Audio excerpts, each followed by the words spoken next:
This channel does not promote any violent, harmful, or illegal activities. All content provided by this channel is meant for an educational purpose only. Top quality और consistent performance के लिए सिर्फ silver pump नाम याद रखना। যা দেখাচ্ছি এখানে সবাই এখানে আতঙ্ক রয়েছে, সব মাস্ক মুখে লাগিয়েছে।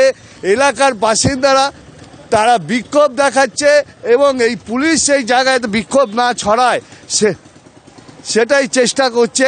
অসুবিধা হচ্ছে, গতকাল রাতের থেকে আমরা এটা দীর্ঘদিনের সমস্যা, অল্প ছিল দেখে আমরা কোনোদিন গুরুত্ব দেইনি। আর কালকে রাতের থেকে বিভৎস, ঘরের থেকে বেরিয়ে গেছে। এলাকার মানুষের রান্না বান্না সব বন্ধ, সবার বাড়িতে রান্না বান্না বন্ধ। আমার শাশুড়ি অসুস্থ, তাকে নিয়ে আমি কোথায় যাবো বলুন তো? সে ঘরে পড়ে রয়েছে।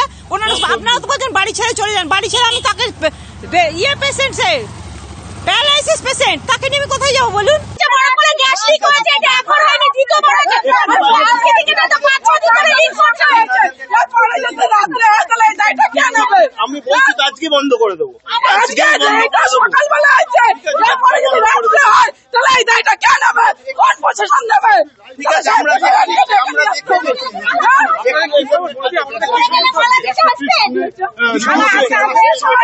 আমরা রাস্তায় কেন? আজকে আমাদের ঘরে বাচ্চা কাচ্চা না খেয়ে রয়েছে, আজকে আমার মা কাকিমা অসুস্থ হয়ে যাচ্ছে, আমরা অসুস্থ হয়ে যাচ্ছি। আমরা মুখটা মাইক কেন করতে হবে? কেন আমরা যে অক্সিজেন নিতে পারবো না?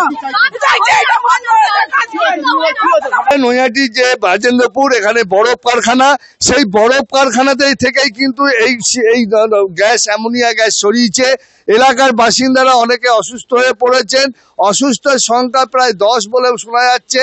তবে এই অসুস্থ যে কতটা এলাকায় ছড়িয়েছে তার পুলিশ পুরো এলাকা কর্ডন করে রেখেছে। তবে যে মালিক তাকে পুলিশ জিজ্ঞাসাবাদ করছে এবং এই ঘটনায় যে এলাকার বাসিন্দারা কিন্তু বিক্ষোভ দেখাচ্ছে। দেখো, আমি এই যে বরফ কারখানা, সেই বরফ কারখানায় এই অ্যামোনিয়া গ্যাস, যেটা ফায়ার ব্রিগেড এখন এই মুহূর্তে তারা হাত লাগিয়েছে, সেই গ্যাস জল দিয়ে রিক্রুট করার চেষ্টা করছে এবং এটা একটা বরফ কারখানা। যদিও ফায়ার ব্রিগেডের দাবি,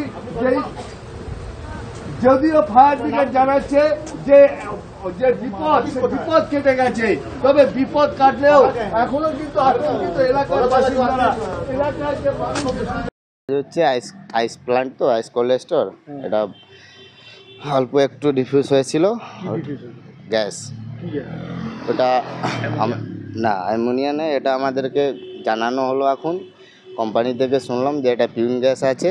দমকলে গাড়ি এসেছিলো, ওনারা এবার আমরাই সব ঠিক করে নিয়েছি, এবার ওনারাও হেল্প করেছেন বহুত। গ্যাসের ব্যাপার সবাই তো আতঙ্কিত থাকে না, যে এটা অ্যামোনিয়া গ্যাস, সবাই একটা আতঙ্কে ভয় থাকে। আমরা আসার পরে প্রচুর পরিমাণে গ্যাস লিকেজ হচ্ছিল। আমরা পেছনে যে গলি সমস্ত লোকজন ফাঁকা করে দিয়েছি, আপনারা দেখতে পারেন।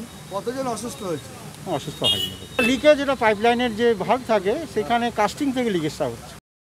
এখনো পর্যন্ত মালিক আসেনি, রাত্রেবেলা থেকে হয়েছে। সঞ্জয় রায় বলে মালিকের নাম। হ্যাঁ, সঞ্জয় রায় নৈহাটি থেকে রাত্রেবেলা পয়সা নিয়ে চলে যায়। চ্যাংরা পেয়েছে নাকি? এলাকার লোক মরবে? চাইছে টোটালটা যেন বন্ধ হয়ে যায়, মানে আজকে থেকে নাই চলে। এটা একটু তো অসুবিধা হবে। এর আগেও কি গ্যাস লিক হয়েছিল?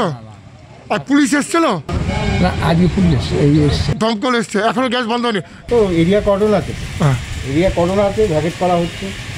বাচ্চা কাচ্চা যারা যাচ্ছে তাদের সাবধান করে দেওয়া হচ্ছে বা সরিয়ে দেওয়া হচ্ছে।